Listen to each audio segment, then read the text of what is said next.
I'm starting to get very, very curious what Fran's whole deal is, because we've implied with the previous episode that Fran's obviously giving out information, telling Sheena a lot of stuff that she shouldn't be telling her, almost feeling like she's kind of nudging Mimi to do the same thing. Fran's like revealing a lot of stuff to Sheena, and in this episode, it feels like she doesn't really have a plan. I thought originally that Fran was trying to push Mimi out because she felt like she could potentially grow more. There could be a motherly side to it, or fatherly side, as as Mimi puts it, old man. A fatherly side to it, this idea that Fran just wants Mimi to be happy and feels that Mimi has been like locked up for so long trying to get Mimi out there to be with somebody. But I thought there might be a side of it that could be the potential of seeing that Mimi is growing and learning new spells and whatnot through being with Sheena. That Sheena is giving Mimi sort of this needed kind of push to grow. But this episode feels like she's letting Sheena decide. It could be a byproduct of it. Like, this is like, yeah, Mimi, get out there. Oh, meet Sheena. Yeah, be with Sheena. This seems to be a good thing. And then, oh, what do you want too, Sheena? Sure. Ask whatever you want to ask. It could be a two-parter here, but like this whole segment towards the later part here going into, you know, Sheena not liking the idea of Mimi fighting and thinking it's the wrong thing to happen, that Mimi doesn't understand what she's doing, and that war's bad, and the usual blah, blah, blah that's got me kind of like, okay, please stop this. That whole stuff that's just kind of just beat to a dead horse by this point in this show. There's still this moment of like, what do you want, Sheena? Like, even it opens up the episode with Mimi asking Sheena, what do you want? You know, Sheena's in this point of like trying to decide what to do. She wants to, you know, bestow upon Mimi the knowledge of loss and taking lives, and at the same time being uncomfortable with Mimi fighting. But what do you want? What do you want to do? What do you want to do? I mean, it was kind of pushing the idea of Sheena going, Mimi, let's get away from here. Mimi, let's run away. Let's run away together. But I think it's like ultimately in the end, Fran's trying to find out what Sheena wants, and ultimately pushing her, find it out and do it. You and Mimi together, you guys take it slowly and figure it out. Find out what you want to do. Take your time and figure out what the two of you want to do. Again, it almost feels like Fran may potentially be pushing Mimi and Sheena just to go. I don't know. And it could make Fran be like one of the most sympathetic characters out of all of these. I mean, Omi and all of them have all kind of shown this sign. I mean, even Fran says in this episode, nobody likes this.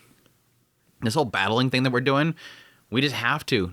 Everybody wonders why we have to fight, but it's just unending. And then when one war ends, this, you know, it's basically sows the seeds for another one. There's another war coming because it brewed from the previous one. Oh, we lost, and the children grow up in the ruins of it, and then they suddenly want to fight too. They, you know, rise up and they rebel against the leadership that is won in the end. It just keeps going. Like, the war is just endless. They don't like it. Nobody likes it. But there could be an element of here going, Mimi's the only option, but at the same time also seeing that Mimi should run away. That Mimi should get out of here. That we've used her long enough. I think that's really what it comes down to. I think there might be an element of Fran seeing that Mimi has just been doing it for too long. It's time for her to retire. Time for her to retire. But anyways, the episode kind of jumped into this whole thing. But that's really like the core of what I want to talk about in this episode. I think the rest of it's kind of okay. Opening up the episode with them having Gratitude Day, you know, going to the little, you know, library, cleaning up in there. It does show at some point that Sheena is not very good with magic, and especially like her magic potential's really low. They kind of got a sense of that in the battle, with a little mock battle, that everybody has like a different amount of magic, and it's seemingly implied that Mimi's just like blasting like crazy with these massive attacks that never seem to end. There is a difference between each individual having, like, I would call it mana. It's magic though. She's calling it magic with this whole thing here. Her magic potential like is enough to lift one book, whereas Mimi's over here like lifting a whole bunch of them. Again, I suck at battle. I suck at everything. I'm terrible at everything. I'm not good at anything. But you make cookies really well. Interesting, at some point in that scene, we have Haru shows up, which is this boy that showed up to Sheena at some point during the mock battle. Haru shows up, is trying to reach something. Sheena helps him out, says, hey, we'll handle the rest of these books. He goes to leave. Feels like Mimi was very jealous for a minute there. Mimi looked like she got jealous and she purposely dropped a bunch of books on. I mean, she could have still been lifting the books, but I think she stopped lifting them. Because then, again, Sheena started doing one. It didn't show the books above her ever again, and suddenly there's books on top of her. So I'm wondering if Mimi, like, purposely dropped a bunch of books on her just to get Sheena's attention away from Haru. Like, there's a little bit of jealousy there, which I could totally see. could totally see. It's just odd. This is the first time we've ever actually seen Mimi show signs of like being jealous, because we've had like, you know, Adi and Saran like talking to Shina over here while Mimi's goofing around. But it's the first time we actually see that jealousy there, which was kind of interesting. And again, her patting her head, healing her. There's a few points of kind of showing a little bit of a effect of their sort of mana exchange, I guess. That little like healing ability that Shina, as she's patting Mimi's head, it's showing like that little spark of the mana itself, like similar to what we've seen with Mimi kissing Shina. And so that little spark nearby, that like there's an abundance of mana around the two of them, or at least it's like that synchronization that's happening. And Mimi really likes it. It could just be specifically the fact that she's patting her head. I like that. It feels good. I like having head pats. It's a little bit of a comfort there. May potentially be a little bit of a reminder of her mother that she might be, you know, manifesting right there. But either way, she's like, keep going. Keep going. Keep giving me head pats more and more and more. Yeah, at that point, we end up going over to the other location that they have set up, which is where everybody starts bringing out their stuff to the hallway, and then people can choose to take the stuff. They didn't really like fully explain it, but it seems like, you know, one person's trash is another person's treasure kind of situation, where it's just a big open house. Everybody just take whatever you want to take, that kind of thing, passing around each other's stuff. But yeah, at some point, Mimi ends up getting captured by Esther, the kissy girl. The kissy girl grabs Mimi and starts to dress her up in cute little outfits before Shina shows up. And yeah, eventually Mimi's like, oh, it's the kissy girl, whatever. But yeah, at some point, we kind of establish here that this girl was the girl that was kissing somebody else in the stairwell, but it seems to imply, didn't really come out and say it, seems to imply that girl died, because I'm assuming the stuff that's out there right now is all of her stuff. And at some point, the girl, very hesitantly at first, offers to give Shina the other one piece. They had 2 one-piece sets, and she gave the other one to Shina because they won't be able to wear them together again. Again, that's where it kind of indicates that idea of, oh, this is from somebody that died. The plant's over there shriveling up. You know, she got all this stuff out here. They can't wear these 2 one pieces together. I'm assuming there's a potential here that the one set that was given to Shina might potentially be the other girl's, the one that passed away, and that's why she was so hesitant to give the other dress away. Like, she was fine giving up hers to Mimi, but the other one to give it to Shina was like, you know what, sure.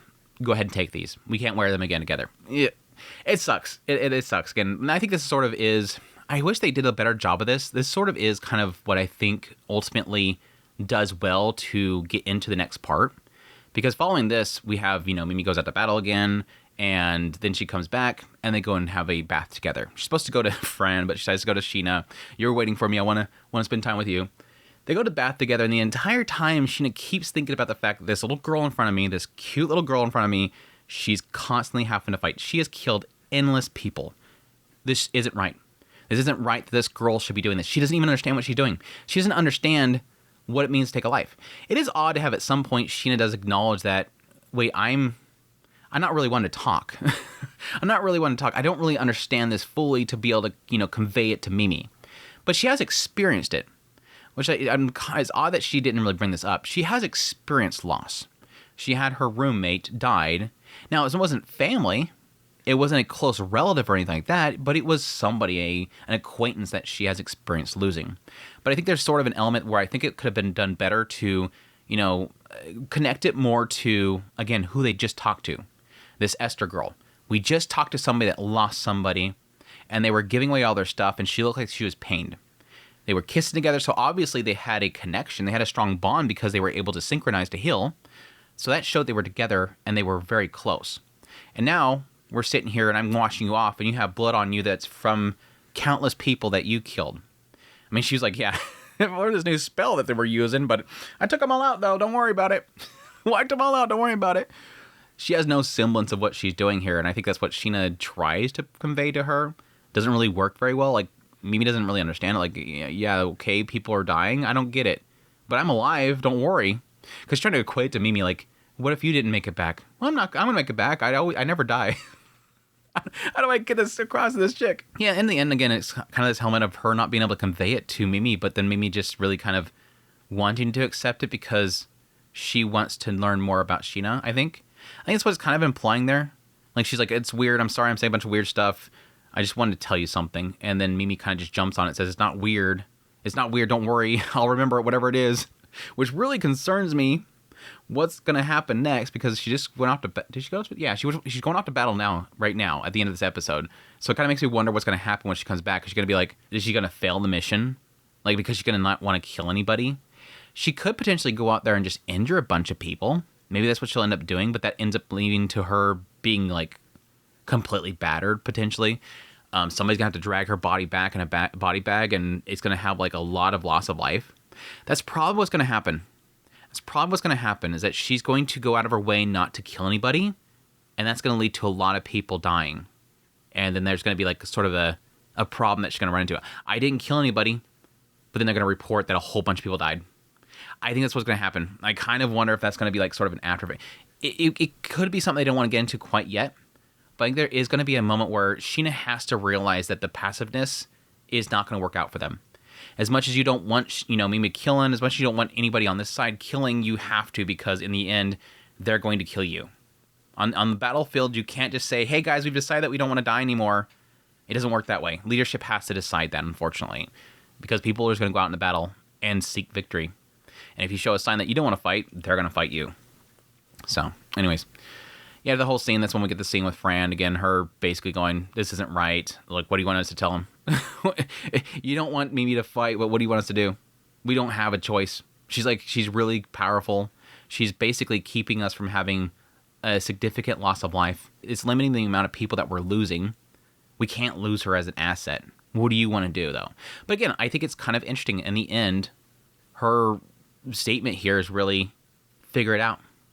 Sheena, you need to, with this idea that, the war isn't ending, with this idea that Mimi is this, like, thing that's limiting the casualties that we have, with that in mind, you need to put more thought into what you want. I kind of wonder if there is an element there where it's not necessarily that she's saying we're going to get Mimi to stop and that you should run off with Mimi, but more of an idea of, like, how are you going to adapt to this? How are you this is not going to stop. Mimi's not going to ever stop fighting. How are you going to adapt to that? And I think that sort of is what she's kind of answering at the very end here. At the end of the episode, when you have Mimi going out to the battle again, and Sheena's like, okay, she's going out to battle again. All right, see you later. But then she still wants to rush over to her and say, hey, don't worry. I'll be here when you get back. I'll be here when you get back. I'm always going to be here whenever you get back. That's going to be sort of her role. Her role that she wants to kind of fit into is, I'm going to be here for whenever you get back to, clean you off, make you some food.